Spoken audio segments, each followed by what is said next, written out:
Hello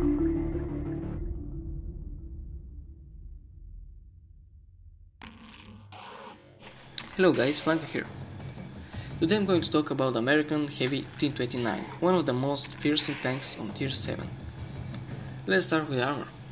The whole armor is in T29's strong part, with 102mm on the front, 76 on the sides and 51 on the rear. Still, you can have some lucky bounces. On the other hand, the turret armor on the T29 makes it one of the best Tier 7 heavies, with 279mm on the front, 127 on the sides and 102 on the rear. It can bounce shells with ease even from Tier 10 guns. The cupola is also not that weak, but try to hide most of the time against enemies your tier or higher. The view range is 380 meters, which is better than most of the heavies in its tier. The turret reverse is 26 degrees, which is decent for its weight. Now let's proceed on the gun. We have 3 guns available, a 76mm, 9mm and 105mm. The 76mm is a real pain in the ass and you'll be forced to use it if you're coming from the Sherman Jumbo. The 90mm that comes automatic from the M6 is good enough to make your grind more pleasant. But let's focus on the top gun. The average damage of the 105 is 320. It has 198mm of penetration, which is excellent for its tier. The gold ammo, which is APCR, has 245mm of penetration, and the AG is 53mm of penetration. The gun depression is excellent at -10 degrees. The accuracy is 0.42, which is average, but since the aim time is 2.3 seconds, it really helps the tank at making good shots. The rate of fire is 5.26 rounds per minute. That means it can fire a shell every 11.4 seconds, which isn't bad, but the rate of fire combined with the mediocre alpha make the DPM quite low at 1683.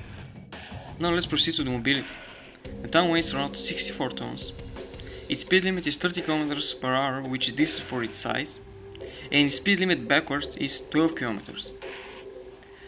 The top engine has 800 horsepower, and the horse per ton ratio is 12.4, which is average.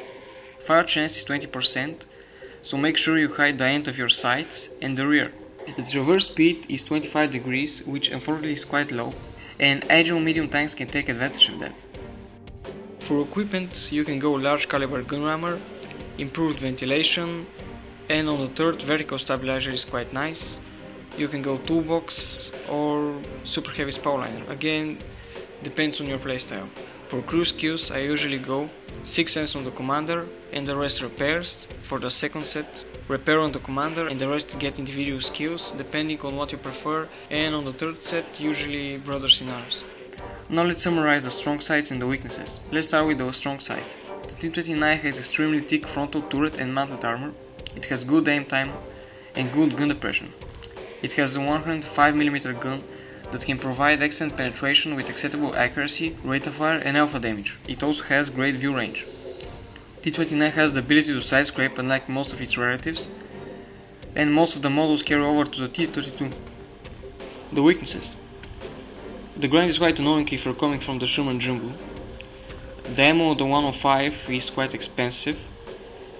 If you transfer your crew from the M6 to the T29, you have to train a brand new loader because the T29 has 2 loaders. Your rate of fire isn't that good, which means that tanks like the Tiger 1 can shoot you twice while reloading, so you must be careful with what tanks you want to trade with. Let's take a look at some gameplay now. So we see a SU-100 and a VK-3601. Both tanks have enough penetration to easily penetrate T29's hull, but the same cannot be said about the turret. I'm not progressing here, because they most likely don't understand that they can't penetrate me from here, because they're only seeing my turret, so they keep showing up giving me free damage.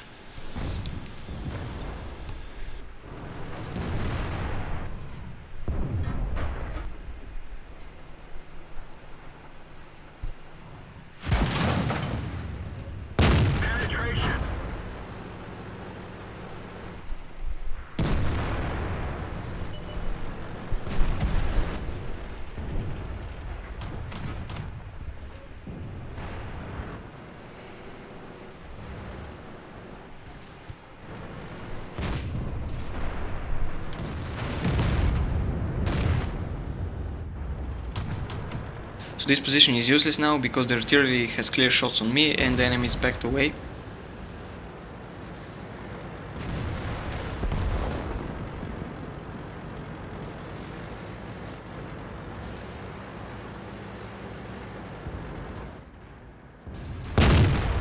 Caught the VK3601.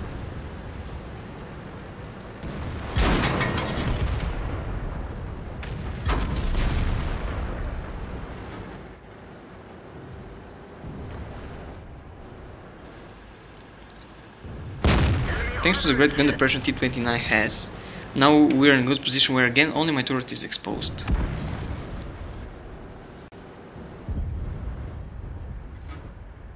Enemy armor is damaged.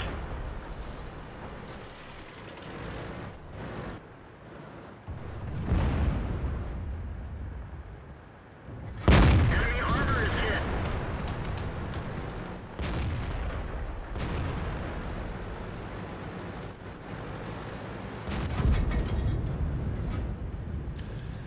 I have a clear shot on the KV-13.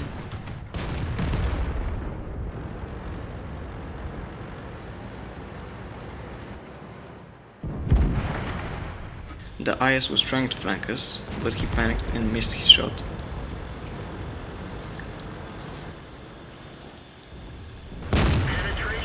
So here I detract the Tiger 1 because he's one of the best duelists in this tier because of his high health pool and crazy DPM. That way he will only see our turret.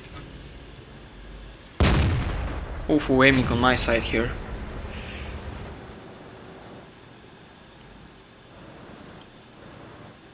So I decided to kill the SU-105-2, but that's why I let the Tiger penetrate the side of my turret. Now he penetrated our cupola, which I said is hard to hit most of the times, but he's on higher ground and that way it's easier for him. And our artillery killed him.